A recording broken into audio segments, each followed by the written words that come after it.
warahmatullahi wabarakatuh. Sebelumnya perkenalkan, saya Risma Dwi Destiana, NIM 2003036026 dari MPI 2A.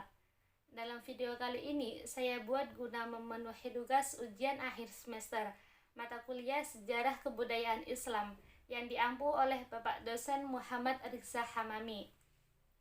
Dalam video kali ini saya hanya sedikit menjelaskan tentang sejarah kebudayaan Islam.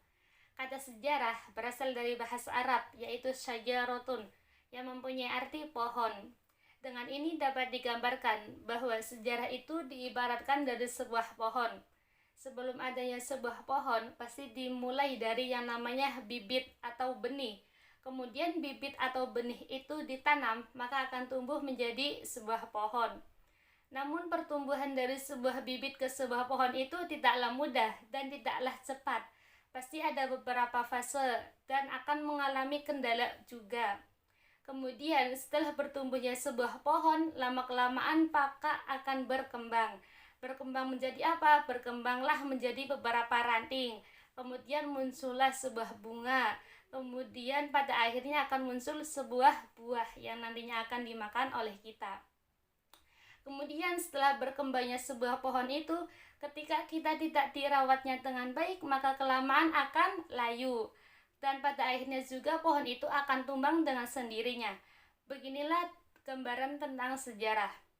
Namun pengertian sejarah menurut terminologi, yaitu gambaran masa lalu tentang manusia dengan alam sekitarnya sebagai makhluk sosial yang disusun secara ilmiah dan lengkap, meliputi urutan fakta dan masa. Kemudian ada pengertian tentang peradaban. Peradaban di sini semua orang menganggap bahwa peradaban sama dengan kebudayaan. Pada dasarnya itu berbeda. Kata peradaban itu yaitu bagian-bagian dari kebudayaan yang meliputi sistem kenegaraan, sistem teknologi, seni bangunan, seni rupa, serta ilmu-ilmu pengetahuan yang luas. Adapun kebudayaan itu sendiri yaitu ungkapan semangat yang mendalam tentang suatu masyarakat. Namun dalam kebudayaan itu lebih banyak direfleksikan ke dalam seni, ke dalam religi atau moral suatu masyarakat itu. Pada peradaban itu yaitu bentuk-bentuk perwujudan atau bentuk-bentuk kemajuan dari suatu ilmu tersebut. Pembahasan selanjutnya yaitu ada tentang syarat-syarat peradaban. Syarat-syarat peradaban di sini saya ambil secara intinya saja, yaitu ada 5. Yang pertama geografi, yang kedua ekonomi, yang ketiga politik, yang keempat sosial dan keagamaan, yang kelima ideologi dan pengajaran. Dalam sebuah peradaban yang maju, pada dasarnya dapat dilihat dari beberapa aspek. Yang pertama yaitu dari sistem pemerintahannya yang tertib, serta di dalamnya juga diterapkannya hukum dan peraturan yang mampu melindungi segenap masyarakat yang hidup di dalamnya. Yang kedua yaitu berkembangnya beragam ilmu pengetahuan. Di sini dapat dilihat dari berkembangnya beragam ilmu kesenian, ilmu kesehatan, serta sampai pada ilmu astronomi. Yang ketiga yaitu sistem perekonomian yang maju.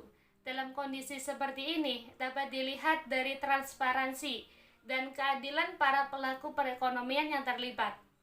Yang keempat yaitu masyarakat dari berbagai jenis profesi atau pekerjaan itu lebih kompleks. Pembahasan selanjutnya yaitu ada tentang hubungan antara Al-Quran dan Hadis dengan peradaban. Al-Quran dan Al-Hadis merupakan pedoman bagi kita sebagai umat muslim. Di dalamnya Al-Quran dan Al-Hadis juga menjelaskan beberapa kisah atau sejarah tentang umat-umat terdahulu. Dengan ini, kita sebagai umat muslim diharapkan juga mengambil ibrah atau pelajaran yang ada di dalam kisah-kisah tersebut. Kita sebagai umat muslim sepatutnya jangan meninggalkan dua pedoman tersebut, yaitu Al-Quran dan Al-Hadis.